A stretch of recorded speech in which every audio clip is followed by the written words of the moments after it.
I'm your boy Shaun Davis at SD2 Mics. Of course, the original Lucky Lefty himself, Malik Zaire, that dude over there at Overtime Malik. We are brought to you as always and featuring Onora Whisky. Go to OnoraWhisky.com. It's that premium American whiskey. That's right, OnoraWhisky.com. Get you some. Special guest on the Lucky Lefty podcast today.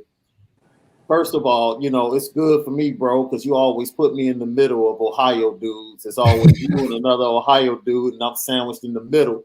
So I'm going to have to go ahead and invert that today. Put you in the middle of two Chi-Town dudes, Southside in this piece. And we would like to welcome IMG Academy, top class of 2003, wide receiver, Carnell Tate, to the Lucky Lefty podcast. Carnell, how you feeling? I'm feeling great. Can't complain. It's been great. Life good. That's what I like to hear. First of all, man, how are you doing, man? I mean, the last 2 years has been topsy-turvy for everybody with everything that's been going on in society. Just how's your family? How are you doing? And how's your mental mind state right now? Oh, my family's doing great. We had a little COVID episode, but we're doing great. Getting over it. And then, back me personally, mentally, I'm doing great. It's been a blessing. I haven't had any obstacles because my family's always been there for me, so I can't complain. That's definitely fortunate, man, especially, you know, with the football going on. And how did you stay on top of the game with everything going on? Like with your training, was it the same or did you have to modify it just to stay on top of your game? Oh, yeah, you definitely have to make some changes. Like, it's not easy. Like, with social media going around now, then you have to, like, COVID going around. It's not easy. You gotta make sacrifices for the best, honestly. So how does a kid from Chicago end up at IMG Academy? Well, it's COVID, really. That's all I can say. Because our season got delayed, and my parents are like, "No, we can't like take that risk of the season getting canceled." So like, we're gonna go down to IMG, give it a chance. Now, was it a tryout process, or was it that they were already contacting you, or you were just like, "Man, I gotta just go see what happens"? It was really like they already contacted me, really, and then they said we'd get down here, see how you was, and then that's when I got down here for spring ball. Then I just put on the show. So, did you get a chance to get back to Chicago for the holidays and spend time with your family? How was that?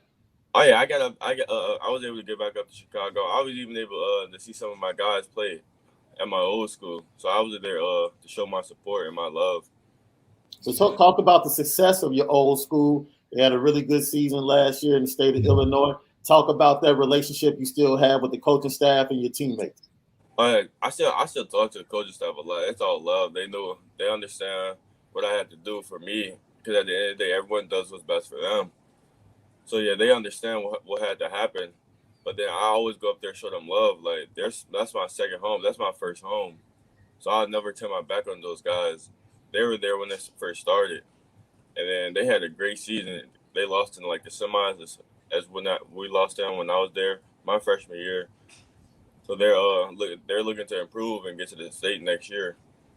Yeah, and hopefully they will go ahead and hoist their trophy down in Champaign. So we can dispel the rumors right now, because I don't know if the rumors are just floating around the streets of Chicago, but there's some thoughts and some hopes that you might be coming back to play in Chicago for your senior year. Right now, my goal is to stay here right now, but I don't know what can happen down the road. So yeah. What's been the benefits that you've seen from being down there on a football scale from players from all over the country, it feels like, to what you learned in Chicago growing up playing football? Well, I'll say like the South definitely have an advantage. Like the heat does them a big part, because like all they do is ball all summer, all winter. So like that's something I had to get used to, because in Chicago and the Midwest, like you got your summer where you ball, and then the winter is like where you like kind of slow down until you like find an indoor facility or something like that. Yeah. So yeah, it was just ball all winter, all season long. And then like the competition down here is different, honestly. Like speed, like South speed is like crazy. And then so like you got to be on top of your routes. You got to get your speed up. And these boys ain't no joke down here. So it was almost like a culture shock, right? Oh yeah, definitely. Yeah, for real, because you just pointed something out. You coming from a culture here in Chicago where it's really a basketball city. I mean, everybody's pretty much a Bears fan, but when it comes to like what kids do in the city, basketball is the thing. It's easy to just grab a basketball. I don't care if you put a crate up in the alley. Oh yeah, I know them days. Right. And like you said, it's just a Midwest game. Football is something, to be honest, one of the things that I always point out to people in the South, especially at the high school level, if you go to a high school game in the South, the entire city is shut down for that game. In Chicago, if you have a game at Gately on 103rd, like you might be lucky if you get one half full for Friday night because the culture is totally different. Has it been a culture shock for you? Yeah. Oh yeah. Like previously they had, I think like last week or earlier this week, they had the big game with Kenwood and I think Simeon. Yeah. So yeah, basketball is different in Chicago, like especially the city. Is it crazy that Kenwood is actually a good basketball team right now? Oh yeah, it's shocking, but it like helps the city out though, honestly, because every year we see like the top. Normally we'll see Morgan Park, Simeon, and then Curie, but now it's like changed. You got Winnie Young, Kenwood, and then you got other schools that's good now. So look, I'm gonna be honest with you. We have a phrase we use on our show called screen poppers. Screen poppers, that's right. Screen poppers. And the first time we watched your film, we were like, "Oh, he's a screen popper." And yeah, absolutely. A screen popper. All right. Why are your hands so good, my man? It's like, is that just natural, or did you just really work on the jug machines to get your hands that good? Because I mean, the way you snag the ball out of the air at your age is absolutely amazing. How did you get to that point? All right, it's inside scoop. So okay, I think 8th grade year. This is my very first time playing 7-on-7. So I was killing the tryouts like that. What happened? Then he came to tournament. I had my episode. I dropped at least 20 balls first tournament in Las Vegas. Oh my goodness! Like I never felt so embarrassed. Like the coaches started oh, come on, Carnell. So I'm like letting the team down, and then that's when after that I'm like, yo, that can't happen again. So I made my money like working on my hands, catching 100 balls a day on the jug machine, and then ever since that, I can't drop a ball. Man, you talk about possession and being able to catch is a huge part of your game, but what it describe kind of your preparation and getting ready for a season when you're down in IMG. I know it's not only your hands you're working on, but it's probably some other parts of your game where you thought, yeah, I got to step this up as well if I want to get ready for the next level. Oh, so me and the guys, we go out and do like some footwork and we stretch, do a little agility to get our feet warmed up because like slow feet don't eat. You feel me? So yeah, we do that. And then we go out there run routes on air and do over the shoulder. Now, in a competition pool like that, you always try to find like what really separates yourself. What have you found separates yourself amongst those receivers down there? Because I'm sure you find that it'll probably reflect on how you are different in the rest of the country for college football. I feel like I can do it all. Like a lot of you guys down here just speed. Really, I feel like I have the hands, I have the speed, and then I have the size. Honestly, so I feel like I can do it all. The trifecta. I'm just from the Midwest, so talk about these Chi-Town streets. Oh yeah, you feel different. I try to tell them all the time. You feel different when you come from the South Side. Oh yeah, it's different. You definitely got a target on your back. Like you know how it is. Like down South kids, they don't respect the Midwest kids. They definitely don't. I don't be understanding that. They just think we just some country fed, like huge O-linemen or something. I'm from Chicago, so they know basketball big in Chicago. They be like, boy, Chicago don't play football. I'm like, bro, you looking at them right now.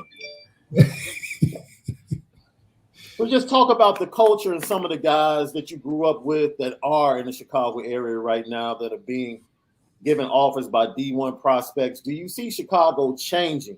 Do you see the football atmosphere becoming a little, I would say, becoming more prevalent? Because you see schools like Phillips, they won a state championship. That brought a bigger spotlight to the city and the programs in the city. Do you see that culture changing a little bit in Chicago? Well, I definitely see that culture changing, but like honestly, I don't think it'll change because like as we know, the private schools run the IHSA. and that's hard because they can recruit their guys, and it's just hard. They got all of the weight room facilities, and then like we can like see like I think two public schools made it this year. Yeah, like Lockport one, and you had another. So like I don't think that the culture is like going to change really because private schools are dominating with the resources they have. Yeah, schools like Mount Carmel, other schools that can come in and get the best and brightest and pull them to their program. And of course, you have to allow your kid to go ahead and get that opportunity to get their best foot forward, get that D1 scholarship, and ultimately reach their goal. So when you talk about, slow feet don't eat, I like that. We might have to snag that and use that on the podcast down the road. I like that. The competition at IMG. Talk about it, describe it like every day. Like I'm sure, you have some guys that you're cool with, you become friendly with, but ultimately when you step in between the lines, just talk about the level of competition at a program like that. Oh, when you first get down here, you got to accept losing. Like you may win all the time in your city, but down here you got to accept losing. We have great guys down here. Like some guys didn't come to play. They got a family to feed too. So like if you out there like messing around, they'll get you. Like my like it was a corner from Dallas. Like when he first got down here, like because I never been introduced to him. So like some corners jump jam, and that was my first time seeing that. So he got me the first time and shook me. So then after that, I had to like come back better and get him. Is there a weight on your shoulders that you would want to carry on changing that narrative for football players coming out of Chicago? Oh yeah, I definitely. Every time, whatever I do, I put on for my city and the people back home. I know some people can't make it out of the city, and some people don't have the opportunity that I have. So I make sure I'll support them. We're talking to Carnell Tate, IMG Academy 2023 wide receiver 5-star prospect right here on the Lucky Lefty podcast. Shaun Davis and Malik Zaire. I know you were ecstatic that the Bears finally made that move on Monday and got rid of the head coach and the executive. Can't forget about the GM too. Yeah, absolutely. Is there anyone? You're down there in Florida, so maybe it's a guy that used to coach down there that you might want to head up the team. Is there anybody you want to be the head coach of the Chicago Bears? No other coach than Brian Flores right there. There you go. That's the guy we want. That's the guy. Go get him. That's the guy we want. All right. So yesterday was a big day. Of course, you have so many offers. You got a first chance to meet Marcus Freeman. What was your first impression and how did that meeting go? Oh, Marcus is a great guy. Like, that was my first time seeing him as a head coach. Like, honestly, like whenever I go up there, he's on the defensive side, so we don't really like communicate. I'll just say what's up to him and keep it going. But he's a great guy. Like he's about winning, about changing the program, about Notre Dame. Like Notre Dame's still Notre Dame, but he's bringing swagger to it. And the boys over there coming different. Now, does that swagger change your perspective on what you felt about Notre Dame before? I know when you went up there, you say you didn't really get to communicate with Marcus Freeman because he was on the defensive side. But when you was up there during that time, did you think it was like an old tradition, or it was something that was like you had to see yourself fitting in there, or was it more of like how you said now, where it's kind of free flowing? Marcus Freeman's getting some swagger added back. I'll definitely say I think it's a new tradition from I'm not stepping on BK, but like it's like you can definitely see like a change up there. Honestly, like the energy is different, the players are different. So like I think it's gonna be different now. And so when you talk about that new energy for you and maybe some other prospects that you talk or in connection with in the 2023 class, how is that dialogue now different than when BK was there? Knowing that this new tradition and swag is being established. Oh yeah, like me. Honestly, I talk to like them all the time. Like you got Justin, Keon. They're like, "Yo, BK build." They say Marcus building something different.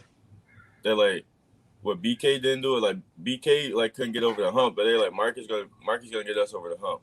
Yeah, definitely. So like you need to come check it out. Like he gonna make sure the offense straight. And he gonna get the guys take us over the hump.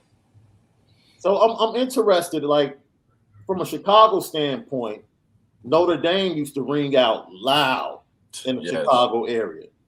So now when you see a guy like Jaleel Billingsley get picked or get snagged by an Alabama. When normally that was like, if you're the top guy in Chicago, it's Notre Dame or bust. Like, Yeah. they want you to grab it.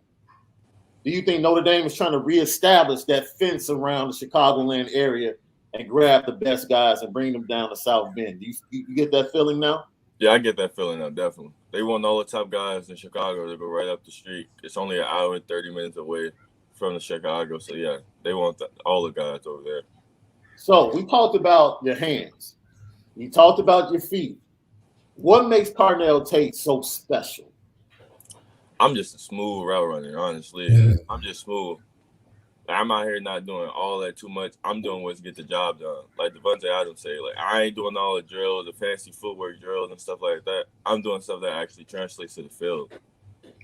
And now, having that skill set, when you think of a place where you want to be at, what's that offense look like for you? Is it the quarterback that's getting you turned up that wants you to go there, or is it the offensive coordinator that's just got like, look, we just gonna throw it to you every time? Like, what is it that's gonna fit that smooth type of player that you are? It's definitely a little bit of both, really. You can't do nothing without a QB, honestly. And then the offensive coordinator, like, if he loves you, then that's a great sign right there. You his guy, he'll find ways to get you the ball. Has it been a connection that you've had in the recruiting process where you like, man, that guy, I can see that guy really working with me. That's my guy. Yeah, definitely with Notre Dame, all this top schools. Like, Notre Dame's been on me from the start my freshman year. I've been talking to him. So our connection is, like, great. So, yeah, like, I'm really close with Tommy Rees over there.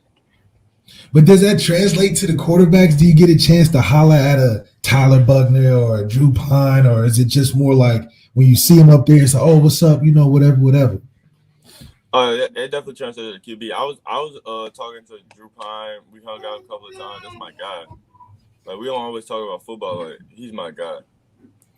And that's important. I feel like the quarterback and receiver connection is important. When I was going through recruiting, I was always talking to the guys coming in that were receivers because I'm like, look, when I go out there, you all I got. So we got to be on the same page. Yep. Either way to get paid. So, yeah, make something happen. Once again, we're talking to Carnell Tate right here on the Lucky Lefty podcast. Carnell, just a few more moments before we let you go. We thank you for your time. You look over the landscape of college football. For a guy like you, everything that's happening with NIL, how does that play into your mindset? Do you talk to your family about it? And is it prevalent in your recruiting? Yeah, it's definitely prevalent, but me and my family, we're not going to worry about it too much because, like we said, like, the money doesn't matter if you're not on the field. Like, that's where you make your money at, playing the game. Like, no company wants to see someone that's not on the field producing. They're gonna say, like, as you get more and more time on the field, then that's what we'll start picking up in it. But it's definitely like a deciding factor now in today's recruiting. Now, when you see it, this is a preference question, but when you're looking at like the NFL guys that you emulate your game after, are you more on the younger side of the Justin Jeffersons, the Jamar Chase, or do you like some of the older receivers like the Mike Thomases and the Devontae Adams and Mike Evans type of players? I'm definitely like more of the older guys. Like, the young guys are balling, but I'm definitely like Devontae Adams and Mike Thomas. Those are my two top receivers right there. Okay. So you more older generation. You just like how they get the job done. You don't like too much of the flash and the celebrations. I mean, celebrations are different. You got to have a celebration. You can't get up there in the end zone and look clueless now. So, have you ever thought about your first NFL? Now, I know I'm going like steps ahead, but just theoretically, have you thought about what your first celebration in the NFL would look like? Nah, nowadays everything evolves. So, like, when they get there, I don't know, I might hit the gritty or I hit like a salsa dance. Like, it evolves. So I don't know it will happen in the moment, honestly. What's the best wide receiver celebration you've seen? Is it going back to like Ocho Cinco or some of the guys currently today? What's the best one you've seen? Well, I'll definitely say the cell phone one. And I think I like John Brown when he started dancing like this. Oh yeah, John Brown be doing. Yeah. Oh, yeah. That's what's up. All right, so before we let everybody go, All right, we always ask a few questions in a segment we call This or That, right here on the Lucky Lefty podcast. It's only right that we do a Chicago edition with you All right. before we let you go. All right? Yeah. Lil Durk or Chief Keef? Ooh, now Lil Durk. All right. See, that's an older generation call. My age, we saying Chief. Yeah, Chief Keef older. Like when he was still in Chicago, Chief Keef. Now, right. Yeah, straight up. Not LA Chief Keef. Not LA Chief. All right, Herbo or Polo G? Ooh. I'm going Herbo. You gonna go Herbo? All right. It's the right choice. It's the right choice. Harold's or Uncle Remus? Harold's. It's easy, right? Harold's. I'm going. Now, how do you hook it up? You get the mild sauce with the hot sauce. I'm going mild sauce. Straight lemon mild pepper, sauce. Extra lemon pepper mild sauce. Yes, sir. Let them know. That's a Chicago special. Chicago special. Portillo's or Al's beef? Portillo's. All right. Cubs or White Sox? I'm gonna go White Sox. All right. Giordano's or Illuminati's? I'm a big fan of Giordano's. Oh, still to this day? Yeah, I'm a big fan. Yeah, because Illuminati's is becoming really popular in Chicago, and me personally, I'm with you. I just don't get it. Like I'm still rocking with the Giordano's. Now, so that means my next question was deep dish or thin crust in Chicago. I guess you're going deep dish, right? I ain't a big fan of deep dish, but I like thin crust. But like you said, Giordano's, Illuminati's, but me, I'm big on home run in Chicago. Facts. I like that. People don't know about the home run in. You talking about the one on 30? Oh yeah, 31st. Over West, 31st? Yeah, absolutely. Now I will tell you this: spots I gotta visit. It's a most people don't know. Out in Orland on 141st, there's a Giordano's buffet from 12 to 2. Most people don't know about that. Oh yeah. So if you're watching this broadcast, I'm just letting you know, hit up that Giordano's buffet every day from 12 to 2. I know that. Yeah. Yeah, you see? That's what I'm saying. Now you know. It's fine. Last but not least, Donda, a certified lover boy. Certified lover boy. See, he been in Florida too long, man. I'm a Drizzy fan. You're a Drizzy dude. Man. Oh yeah. Have you been hearing the new music that Game and Ye have been in the studio for like the last 2 weeks? They've been dropping snippets of music. Have you been checking it out? No, I haven't really been checking it out. Like a lot of people walk around with like the unreleased, but I'm not a big fan of I need the unreleased type music. Right. I'll just wait till it drop. But like if I hear like a snippet, yeah, I'll check it out. So give me your top 3 songs you're listening to right now. You checking out that new Gunner, I'm pretty sure. Oh yeah. What's the top 3 songs? Right now, I'll say Gunna. I like Pushing P by Gunna. Top 3? That's tough. I know an NBA YoungBoy song in there somewhere. Yeah, I mess with NBA YoungBoy. But I can't go top 3 songs. I go like top artists. Okay, give me your top 3 artists you're rocking with right now. Or give me the top 3 artists you rocking with pregame.